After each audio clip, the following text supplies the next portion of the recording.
Good day, sir. For this video, I will be performing my final examination. So, we have our final examination. The instruction given as identification. So, for identification, number one, the question is when a cargo tank can be considered as inerted condition. So, the cargo tank can be considered when the CO2 content is 8% and below. In number 2, we have what you will do if the result of cargo tank atmosphere evaluation is 9% volume of oxygen before discharging. So before discharging, what will we do for result for cargo tank? Um, we will be inerting. And for number 3, based on the flammability diagram above, what do call the hydrocarbon air gas mixture in point B and D? So in B and D, we have to reach mixture to get fire.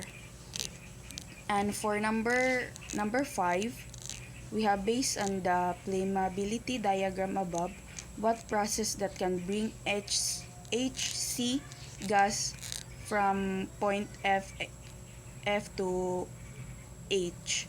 So the answer for that is purging.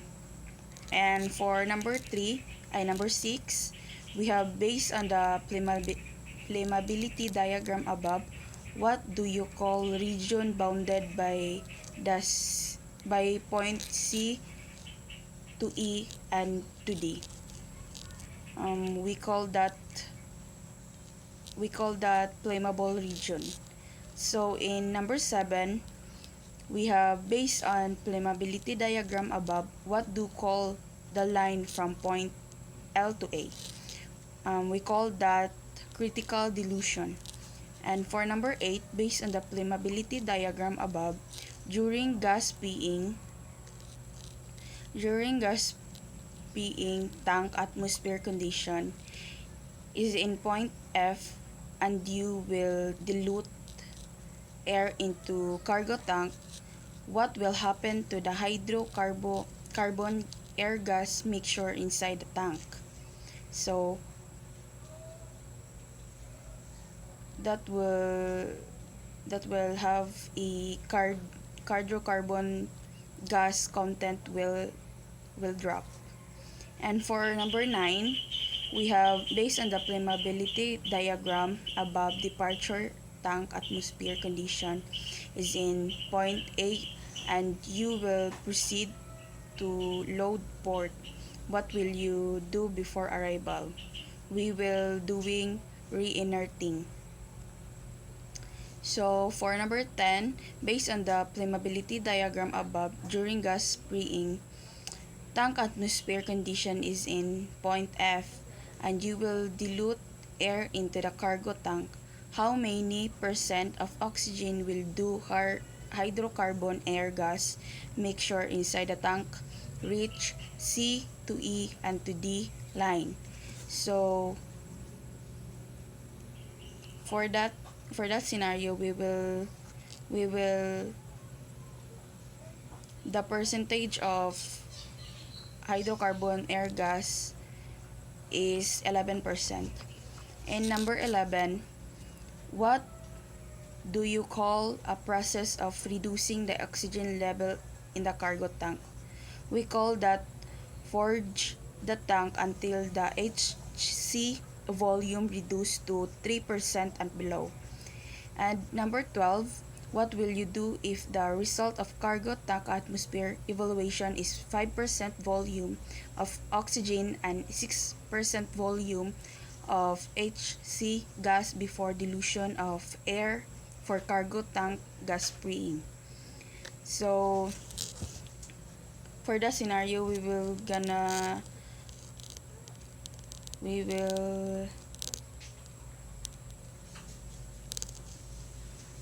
we will gonna do inner thing also.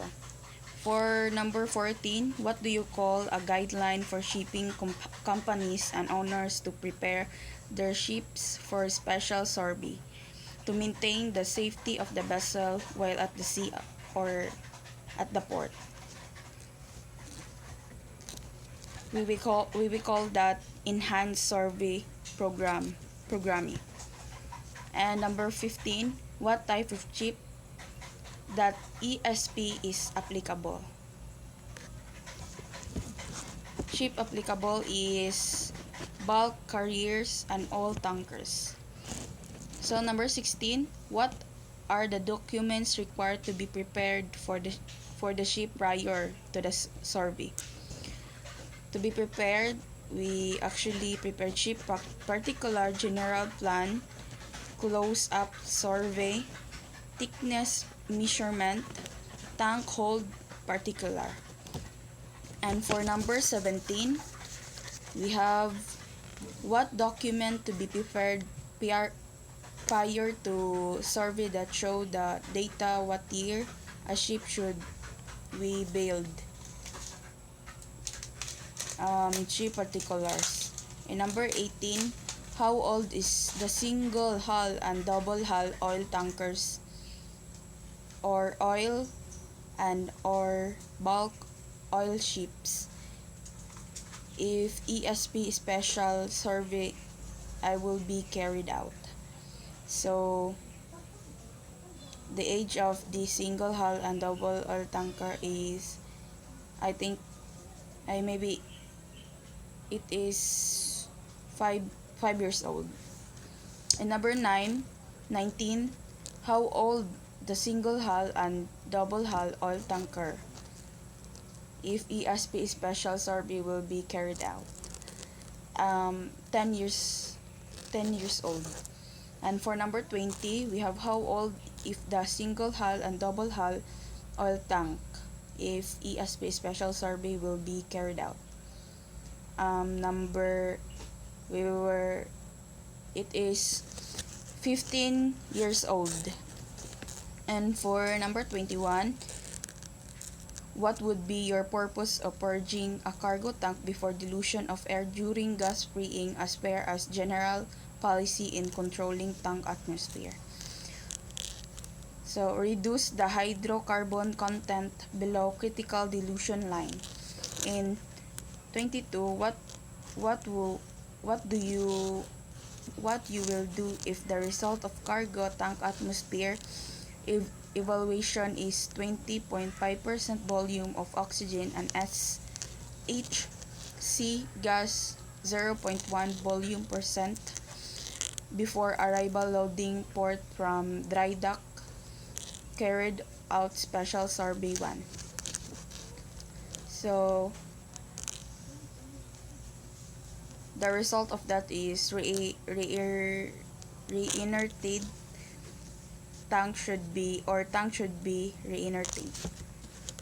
So number 23, we have what you will do if the result of cargo tank atmosphere evaluation is 9% volume of oxygen before loading. So the result of that is inerting. In 24, what you will do if the result of cargo tank atmosphere evaluation is 5% volume of oxygen and 2% volume of HC gas before dilution of air of cargo tank gas paying. We were gonna purpose increase the volume of oxygen to 21% by volume per man entry. We have number 25.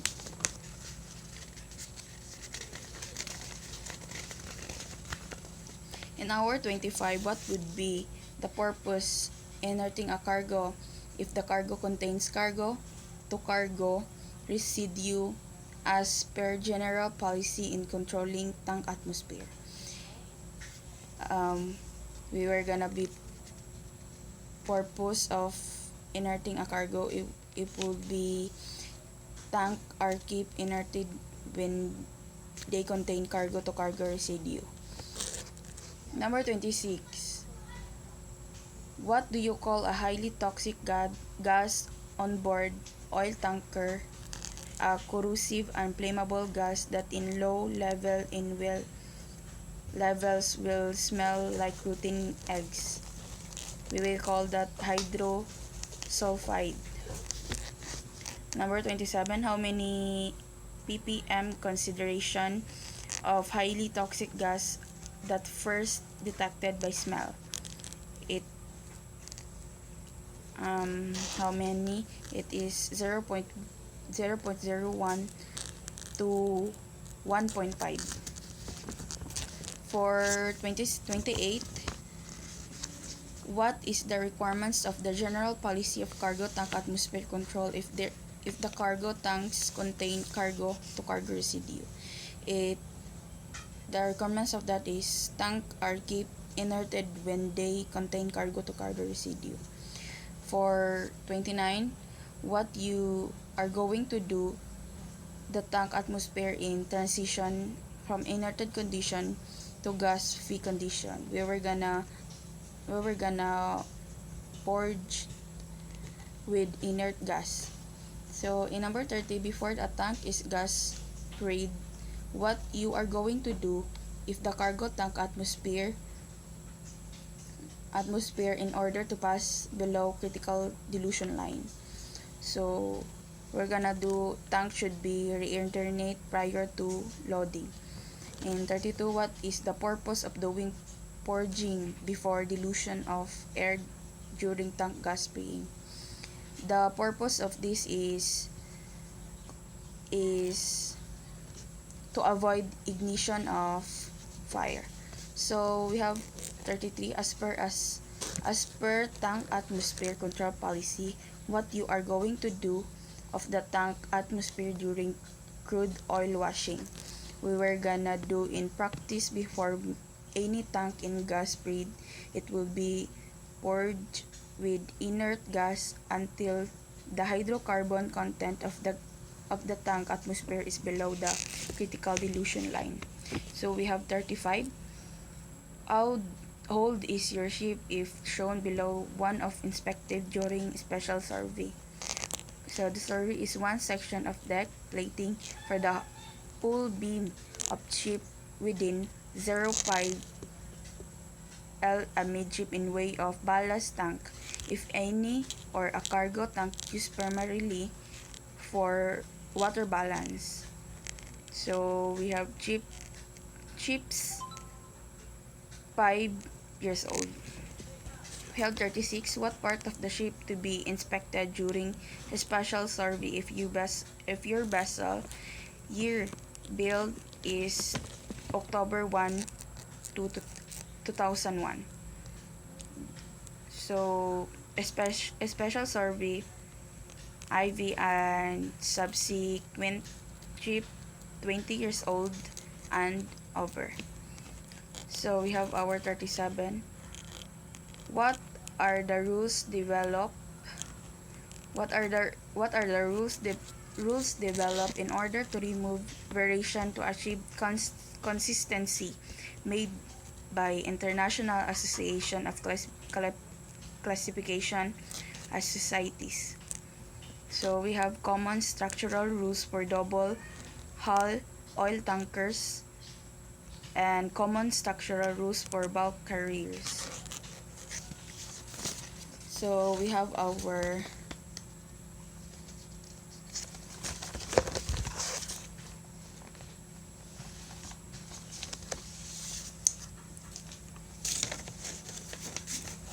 in our 39, we have how many percent is maximum permissible dimension of individual plates and stiffeners hull involved individual plates, shell and deck plating record along the streak.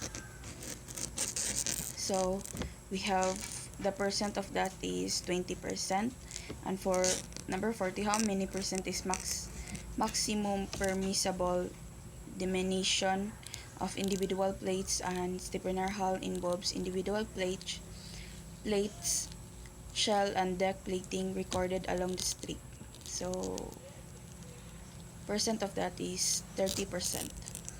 For 41, how many percent is maximum permissible diminution of individual plates and stiffeners transverse structural member in CO and WB tanks, including web frame plating and face plates for category of the ship. We have 20%. In 42, how many percent is maximum permissible demolition of individual plates and stiffeners transverse structural members in CO and WB tank, including wave frame plating and face plates for category 2 ship. We have 25% rather. And for 43, how many percent is maximum permissible diminution of individual plates and stiffeners cargo hold transverse frames and brackets for category 2 ship. We have 25% also.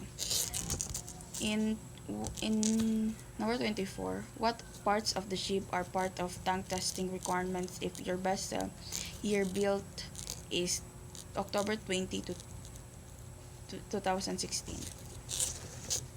So the part of the ship is all ballast tank boundaries. So we have our 45. What parts of the ship as part of the tank testing requirements if your vessel year built is October 20, 2011? So for that case, additional transverse areas if deemed necessary by the surveyors or rather. For 47,